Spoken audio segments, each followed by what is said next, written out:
Hi friends, welcome to Rashmi ಬ್ಲಾಗ್ಗೆ. ಏನಪ್ಪ ಅಂದರೆ ತುಂಬ ದಿನದಿಂದ ಆಸೆ ಇತ್ತು ವ್ಲಾಗ್ ಮಾಡಬೇಕು ಅಂತ. ಸೊ ಹಾಗಾಗಿ ಇವತ್ತು ಗುರುವಾರ ರಾಯರ ದಿನವೇ ಸ್ಟಾರ್ಟ್ ಮಾಡೋಣ ಅಂದ್ಕೊಂಡು ಪೂಜೆ ಮಾಡಿ ರೆಡಿ ಆಗ್ತಾಯಿದ್ದೀನಿ. ಇದ್ರ ಬಗ್ಗೆ ಐಡಿಯಾಸು ಇಷ್ಟೇ ನನಗೆ ಗೊತ್ತಿರೋದು. ಯಾವ ಥರ ಮಾಡೋದು ಏನು ಅಂತೇಳಿ ಗೊತ್ತಿಲ್ಲ. ದಯವಿಟ್ಟು ನಿಮ್ಮ ಅನಿಸಿಕೆಗಳನ್ನ ಕಮೆಂಟ್ ಮೂಲಕ ತಿಳಿಸಿ.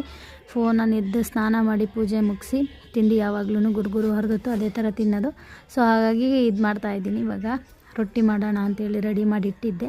ಬೆಳಗ್ಗೆನೇ ಪಾಪುಗೆ ಸ್ಕೂಲ್ಗೆ ಲಂಚ್ ಬ್ಯಾಗ್ಗೆ ಹಾಕಿ ಕಳಿಸಿದ್ದೆ. ಇವಾಗ ನಾನು ತಿನ್ನೋಣ ಅಂತೇಳಿ ರೆಡಿ ಮಾಡ್ತಾಯಿದ್ದೀನಿ. ಅಕ್ಕಿ ರೊಟ್ಟಿ ಮಾಡೋದು ಜಾಸ್ತಿ ನಾವು.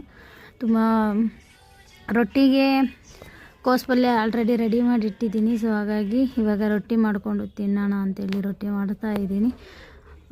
ನಿಮ್ಮ ಎಲ್ಲ ಆಶೀರ್ವಾದದ ಜೊತೆಗೆ ಇವತ್ತು ಫಸ್ಟ್ ವ್ಲಾಗು ಯಾವ ಥರ ಮಾಡಬೇಕು ಅನ್ನೋದು ಐಡಿಯಾ ಇಲ್ಲ, ಬಟ್ ನಾನೇ ಸ್ಪೆಷಲ್ಲಾಗಿ ಮಾಡಬೇಕು ಅಂದ್ಕೊಂಡು ಇದನ್ನೊಂದು ವಿಡಿಯೋ ಮಾಡಿ ಹಾಕ್ತಾಯಿದ್ದೀನಿ. ಏನೇ ತಪ್ಪಿದ್ರೂ ದಯವಿಟ್ಟು ನಿಮ್ಮ ಕಮೆಂಟ್ ಮೂಲಕ ತಿಳಿಸಿ. ಬಟ್ ಗುಡ್ ಕಮೆಂಟಾಗಿ ತಿಳಿಸಿ, ಬ್ಯಾಡ್ ಕಮೆಂಟಾಗಿ ಬೇಡ.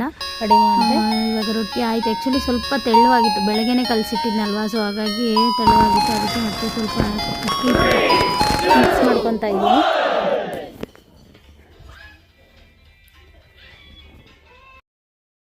ಸೊ ರೊಟ್ಟಿ ಎಲ್ಲ ಮಾಡಿ ಆಯಿತು, ಕ್ಲೀನ್ ಮಾಡಿ.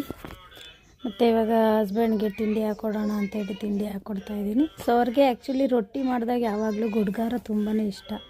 ಹಾಗಾಗಿ ನೋಡೋಣ, ಇವತ್ತು ಕೋಸಪಲ್ಯ ಮಾಡಿದ್ದೀನಿ. ಅವ್ರ ರಿಯಾಕ್ಷನ್ ಹೇಗಿರುತ್ತೆ ನೋಡೋಣ ಬನ್ನಿ. ನೋಡಿ, ಆಲ್ರೆಡಿ ಅವ್ರಿಗೆ ಬೇಜಾರಾಯಿತು. ಗುಡ್ಗಾರ ಇಲ್ವಾ ಅಂತ ಆಲ್ರೆಡಿ ಕೇಳಿದರು. ಬಟ್ ನಾನಾದರೆ ಮಾಡಿಲ್ಲ, ಇದನ್ನೇ ಮಾಡಿರೋದು ತಿನ್ನಿ ಅಂತ ಹೇಳ್ಬಿಟ್ಟು ಕೊಟ್ಬಿಟ್ಟು ಬಂದೆ. ಮತ್ತು ನಾನು ತಿಂಡಿ ತಿನ್ನೋಣ ಅಂತೇಳಿ ರೆಡಿಯಾಗಿದ್ದೀನಿ. Thank you so much. ಇನ್ನು ಅನಿಸಿಕೆಗಳನ್ನ ಕಮೆಂಟ್ ಮೂಲಕ ತಿಳಿಸಿ.